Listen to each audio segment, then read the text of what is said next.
প্রকাশের জের রামপুরহাটের এক যুবককে থানায় ডেকে নিয়ে গিয়ে জিজ্ঞাসাবাদ।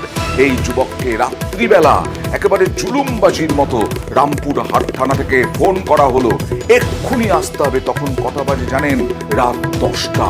মা বাবাকে নিয়ে আসার হুঁশিয়ারি পুলিশের, এবং সেই রাতেই আসার হুঁশিয়ারি, কারণ ভিডিওটা আসলে তোলা ছিল, ভিডিওটা পোস্ট করেছিল এই শুভম, আর তার ভিডিও নিয়ে বিধাননগর থানা ভাইরাল করেছিল।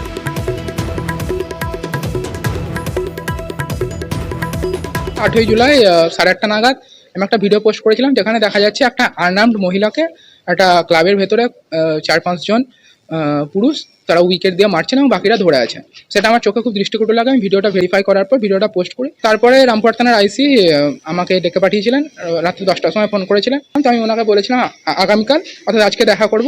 তারপরে তিনি বাড়িতে এসে আমাকে সাথে করে নিয়ে যান। অ্যাজ আ এল্ডার ব্রাদার এবং ফাদার ফিগার কিছু সাজেশন দিয়েছেন, ভালো লেগেছে আমার। তো ওটাই আর কি উনি দিয়েছেন। তারপরে আবার সসম্মানে আমার বাড়িতে ফিরিয়ে দিয়ে গেছেন। তবে হ্যাঁ, বলেছেন যে যদি পরবর্তীকালে ডাকি তাহলে যেন আমি আর কি দেখা করি ওনার সাথে, যেটা আমি ওনার যা ব্যবহার লেগেছে আমার, হ্যাঁ আমি করবো।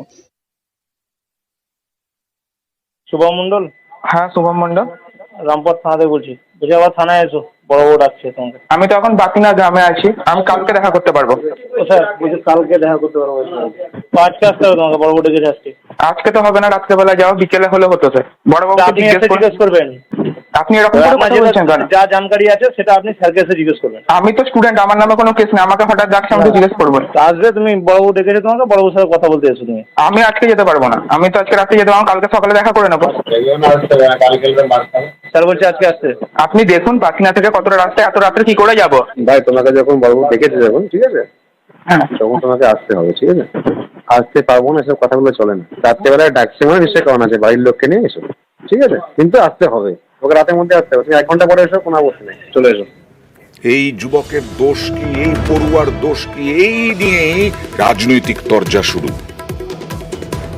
একজন ছাত্র, সে মুখ খুলেছে, এটা খুলবেই বা কেন? সেও নৈতিক অধিকার কে দিয়েছে?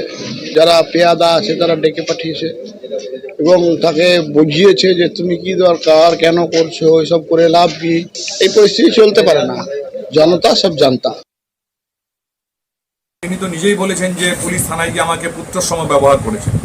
কাজে পুলিশ যে তার বিরুদ্ধে কোনো বৈমাতৃসুলভ আচরণ করেনি সেটা তো তিনি তার নিজের বক্তব্যই বলেছেন। কাজে পুলিশ যে কোনো মানুষকে ইন্টারোগেশন করতে পারে। তিনি একটা রিপোস্ট করেছেন তিনি তার এক্স হ্যান্ডেলে, এই সেটাকে তদন্ত করা দরকার বলেই পুলিশ মনে করেছে বলেই তদন্ত করেছে। বিজেপি ভ্রান্ত দলের কোনো কাজ নেই। ইলেকশন এই অবস্থা হয়ে যাওয়ার পর তারা